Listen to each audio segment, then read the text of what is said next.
The Birthmark. The Birthmark is a short story by American author Nathaniel Hawthorne. The tale examines obsession with human perfection. It was first published in the March 1843 edition of The Pioneer and later appeared in Mosses from an Old Man's, a collection of Hawthorne's short stories published in 1846. Plot summary. आयलमर एक शानदार और मान्यता प्राप्त वैज्ञानिक और दार्शनिक है, जो अपने करियर और प्रयोगों से सुंदर जॉर्जियाना से शादी करने के लिए अपना ध्यान केंद्रित करता है, जो उसके गाल पर हाथ के आकार में एक छोटे से लाल जन्म चिन्ह को छोड़कर शारीरिक रूप से सही है डंडा। जैसे ही कहानी बढ़ती है, आयलमर जॉर्जियाना के गाल पर जन्म चिन्ह से अनैसर्गिक रूप से ग्रस्त हो जाता है। एक रात वह अपनी पत्नी के गाल से जन्म चिन्ह काटने का सपना देखता है। इसे एक सेब से त्वचा को स्क्रैप करने की तरह हटा रहा है और फिर उसके दिल में सभी तरह से जारी रखता है। वह इस सपने को याद नहीं करता जब तक कि जॉर्ज पूछता है कि उसकी नींद की बात क्या थी। जब आयलमर अपने सपने के विवरण को याद करते हैं, तो जॉर्ज ने घोषणा की कि वह अपने जीवन को उसके गाल से हटाए गए जन्म चिन्ह को खतरे में डालती है, जिससे वह आयलमर के आतंक और संकट को सहन करने के लिए जारी रहती है।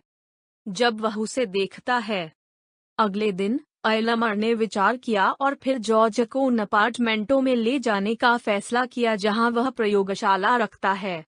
उन्होंने कहा कि आकस्मिक और सामान्य रूप से जॉर्जियाना पर नजर रखता है, लेकिन उसकी अपूर्णता को देखने में हिंसक रूप से कंपकंपी नहीं कर सकते। इल्म की प्रतिक्रिया उसे बेहोश करने के लिए कारण बनता है। जब वह जागता है, वह उसे गर्मी से व्यवहार करता है और उसे अपने कुछ वैज्ञानिक कंकॉक्शंस के साथ आराम देता है। लेकिन जब वह उसके चित्र लेने का प्रयास करता है, तो छवि धुंधला हो जाती है। उसके जन्म चिन्ह के लिए बचाने के लिए वह घृणा का खुलासा करता है। वह कुछ और प्रयोग करता है और उसे कुछ सफलताओं का वर्णन करता है। लेकिन जैसा कि वह सवाल करता है कि वह कैसा महसूस कर रही है, जॉर्जियाना को संदेह करना शुरू होता है कि आयलमर उसके ज्ञान और सहमति के बिना पूरे समय प्रयोग कर रहा है।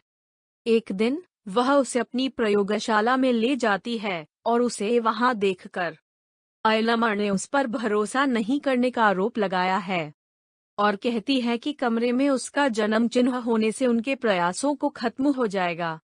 वह उस पर पूर्ण विश्वास का दावा करती है, लेकिन मांग करती है कि वह उसे अपने प्रयोगों के बारे में सूचित करे।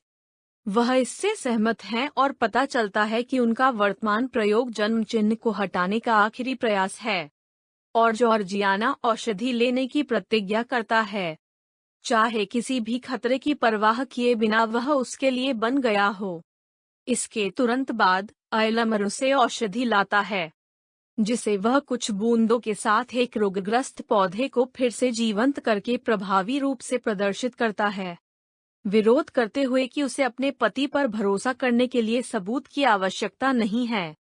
जॉर्जियाना कंकोक्शन पीता है और तुरंत सो जाता है।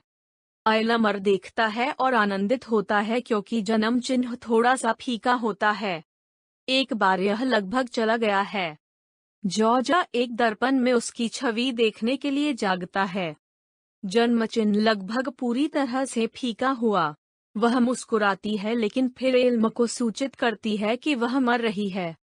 एक बार जन्म चिन्ह पूरी तरह से फीका हो जाता है, जॉर्जियाना मर जाता है। कहानी का अंत। धन्यवाद।